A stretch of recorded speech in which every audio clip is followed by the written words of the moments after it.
C'est une très bonne question, c'est la raison pour laquelle je souhaitais y répondre. Il y en a les deux autres aussi, mais celle-là particulièrement. Parce que voilà quelque chose qui ne se trouve pas dans les livres scolaires.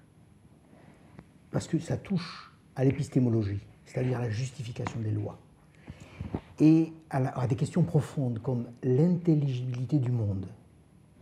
On peut constater la chose suivante, c'est que des grands physiciens, il y en a eu de croyants, au sens croyants, catholiques ou autres. Et il y en a d'autres qui sont athées. Mais ils sont tous d'accord sur un point. C'est qu'ils supposent le même axiome, croyant ou pas, que le monde est intelligible, c'est-à-dire qu'il est réductible à un certain nombre de lois.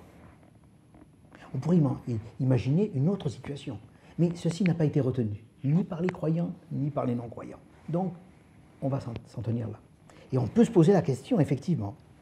Alors, la question est de savoir si on pourrait imaginer d'autres lois, Eh bien, il se trouve qu'actuellement, et c'est un succès considérable de la physique, d'avoir pu réduire l'ensemble des lois à quelques lois. Actuellement, les lois sont au nombre de 3-4. Et on atteint ainsi, on arrive à avoir une vision intelligible du monde, et on arrive à construire ainsi ce que l'on observe un peu partout.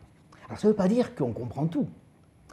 Les choses sont plus complexes, parce que la physique, qui est une discipline adulte, montre les endroits où on ne peut pas prévoir, ce qui prouve qu'elle est adulte.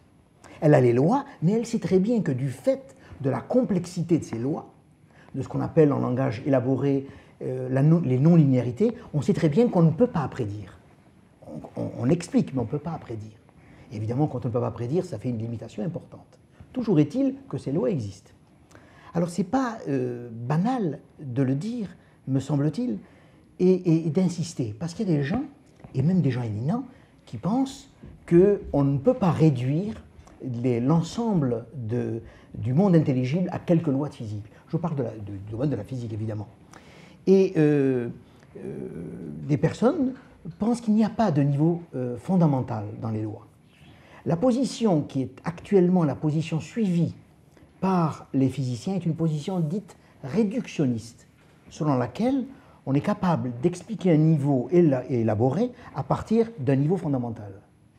Cette position est la position consciente ou inconsciente prise par la plupart des penseurs en physique, mais pas tous. Il y en a un qui s'est bien distingué, c'est un prix Nobel de physique, Robert Laughlin. Il a écrit un livre pour dire qu'il n'y a aucune hiérarchie dans les lois. Je trouve qu'il se trompe totalement. Mais il est à la mode, surtout qu'il est prix Nobel et que moi je ne le suis pas. Alors, il conteste donc le réductionnisme en lui substituant l'émergentisme, selon lequel toutes les lois sont au même niveau d'intérêt, au même niveau dans la hiérarchie. Il estime que de la même façon qu'il y a une véritable cuisine de la chimie, il y a une véritable cuisine de la physique. Et on prend les lois sans distinction. Voilà. Ça, c'est ce que je voulais dire là-dessus. Je complète sur un point. C'est qu'à partir de cette démarche, on est arrivé à attribuer aux particules des masses, on y reviendra peut-être tout à l'heure à propos du boson de Higgs,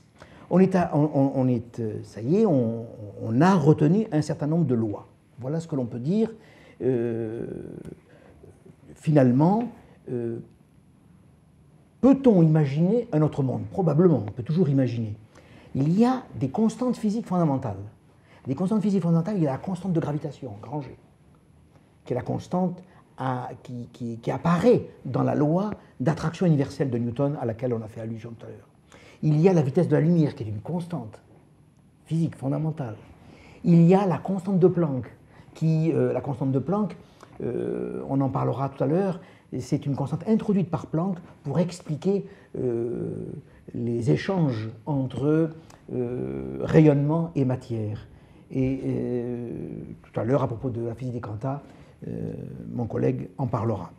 Donc, il y a ces constantes-là. Alors, la question judicieuse qu'on pourrait se poser, et si ces constantes, au lieu d'avoir les valeurs qu'elles ont, avaient une valeur différente? On a cru que ces constantes avaient pu varier au cours du temps. on a fait des publications, pour montrer que non, il n'en était rien en fait.